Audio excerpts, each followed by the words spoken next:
on. Joy Taylor sitting in today on a Monday. It is absolutely great to have you doing double duty. You did Undisputed this morning. And then you get the cool, breezy demeanor of me over crazy Skip and Shannon. It's great to have you in. Every Monday, we started doing it in the football season, but it bleeds over to the NBA. And over the course of, a week, I have very, very strong opinions. And sometimes, we're not paralyzed by being wrong. Sometimes I'm wrong. Sometimes I'm right. But we do believe when you're wrong, you have to acknowledge, I whiffed on this one. So we call it where Colin was right, where Colin was wrong. Where Colin was right? All right, from day one, I said James Harden and Chris Paul was going to work. It goes back to my LeBron and D. Wade theory. You put two smart, great players together, they'll figure it out. Kareem, Magic, LeBron, Wade, Durant, Steph. When you put all-timers together, if they have any self-awareness and basketball IQ, and Harden and Chris Paul do, it's going to work. I heard a lot of this. They both need the ball. D'Antoni's system's not perfect for Chris Paul. Chris Paul's not clutch. James, they've won 88% of the games they've played together this year. It has worked magnificently, and if it wasn't for something called the Warriors or current dynasty, they'd probably win the NBA championship. Where Colin was wrong. I said it 3 weeks ago, and the world got nutty on me. I said, listen, LeBron's still the best player in the league, but I don't believe the league is as beholden to LeBron as it used to be, because I think Philadelphia and Ben Simmons and the Celtics are going to make the East Ali versus Frazier for the next decade. Okay, Ben Simmons was awful in Game 2. He had a point, didn't hit a field goal, and he went passive. You know what this came down to? He just wasn't ready for the moment, and that's okay. Now, I didn't think he'd ever be that bad, because, by the way, the following game that everybody's banging on him for, he went 16-8-8. Okay, he took a bad shot at the end of the game. He was still a very effective player for most of it. But the one-point game I didn't see coming. It felt very much to me like LeBron James in his 8th year in the finals in Miami against Dallas, where LeBron, something upstairs didn't click, and he just wasn't quite ready to finally win a championship. And I made him a better player afterwards, and I think this will make Ben Simmons a better player, but in the moment, he just was not ready. Where Colin was right? Listen, I just didn't buy into Toronto. I didn't buy him in the regular season. I didn't buy him in the postseason. We called him last week LeBronto, that LeBron officially owns the franchise. Even the broadcast pick up on it. And that's the end of the third quarter of play. Cleveland outscored Toronto by 13. We'll be back to LeBronto for the fourth quarter after this. You're welcome. Number one, they don't have a closer. The playoffs are all about situational closers.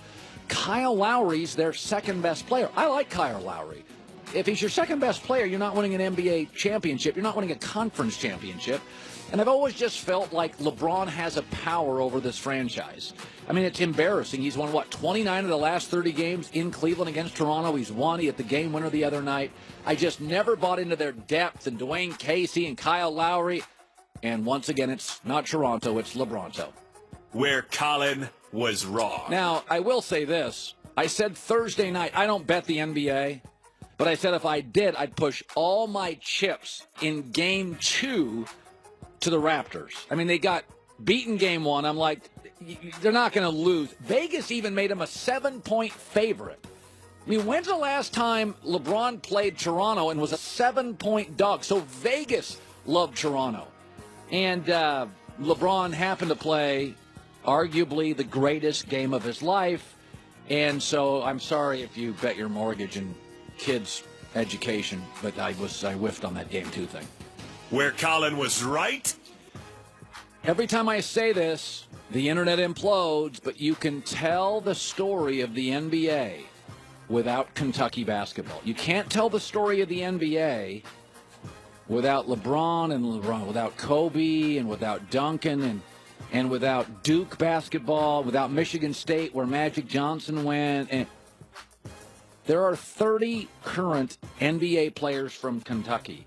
None of them, once again, will be in the conference finals. Karl Anthony Towns, see ya. Anthony Davis, Rondo, John Wall, Eric Bledsoe. Raw talent has a ceiling. And once again, here we go to the conference finals and the supposed great basketball program. You can't tell the NFL story without Alabama or Ohio State or USC. You can't. You can't tell the NFL story without Wisconsin, Russell Wilson, J.J. Watt. You can tell the NBA story all time without Kentucky basketball. They just don't end up mattering at this time in the NBA playoffs. Where Colin was right? Well, for the past several weeks, I have been saying the Boston Celtics are going to be the dynasty in the NBA. For the next 10 years, the Boston Celtics will be the dynasty. And when you watch them dispose of Philadelphia, and they're doing it without Kyrie Irving, and they're doing it without Gordon Hayward, and by the way, don't kid yourself, there is the possibility Boston would love to get their hands on Kawhi Leonard. Okay, there's a lot of trade possibilities. They are accumulating massive talent. Boston is, for the next 10 years, the system that will dominate the East. Where Colin was wrong. I didn't think Charles Barkley, after a humorous moment on television, would have to apologize for saying he wanted to punch Draymond Green in the face. I thought everybody laughed. I thought we didn't take it literally. And then Charles Barkley did this. I just want somebody to punch him in the face. I really do. I just want somebody to punch him in the face. Why you don't like Draymond? Yo, Jay in I Atlanta. want to punch him in the face. Why you don't like Draymond? I'm just telling you, I want to punch him in the face. I do. I apologize to Draymond Green. I meant what I said. But I would never punch an NBA player. But what I said was wrong, and I apologize. It's 2018. Twitter exploded. It's our PC culture. I still think everybody laughed. We all got it was a joke. Nobody really took it seriously. But this is the world we live in. I was surprised Charles Barkley had to apologize. And finally, where Colin was right? Report that Cleveland, the Browns, were the only team drafting in the top 5 with Baker Mayfield ahead of Sam Darnold. Said Albert Breer, who has real sources, not made up stuff from Browns.com. I can tell you point blank, the Browns were the only team drafting in the top 5 that didn't have Sam Darnold as their number 1 quarterback. I can tell you this. I know what 4 teams had as their number 1 team because I have sources in the NFL. None of them had Baker Mayfield as their top quarterback. Don't believe it. Undersized, marginally athletic,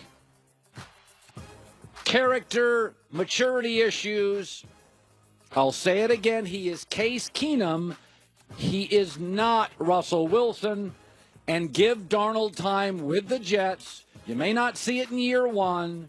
You may not quite see it in year 2. But by year 3 to year 13, Sam Darnold will be the best quarterback taken in this draft. It's a long play and a smart play. It's Darnold over Baker Mayfield. All right, Dante Jones is joining us today. I saw something, and speaking of football, so one of the things I have said that I believe quarterbacks, and I'm talking the Breeze and the Aaron Rodgers, they have a right to an opinion, and they should voice their opinion. In the NBA, marginal players, Otto Porter of the Wizards, can hold the franchise hostage. I'm going to leave. Okay, let's pay him $20 million a year for Otto Porter. But in the NFL, you have these legends, these Hall of Famers, and yet they don't use their leverage. They sign early. Well, Big Ben in Pittsburgh has said enough is enough. He voiced an opinion this weekend, and not everybody likes it. I do. I'll tell you why coming up next. Listen, when you buy a car, first couple of years, got that warranty. It's all good. Then all of a sudden, year 3, 4, you put some miles on that puppy. Sensor light goes out. GPS system breaks. Engine light goes on, and you can't get it off. What do you do then? Well, unless you have a warranty, and you probably don't by year 3 and 4, you pay the bill. End that nonsense. Go to carshield.com. Call 800-CAR-6100 and mention the code HERD, or go to carshield.com and use the code HERD to save 10%. A deductible may apply. 24/7 roadside assistance. They also insure a free rental car while yours is in the shop. Listen, $500-600 is what you can get stuck with if you don't have a warranty for even a sensor light. Carshield.com, code HERD, or call 800-CAR-6100 and mention the code HERD.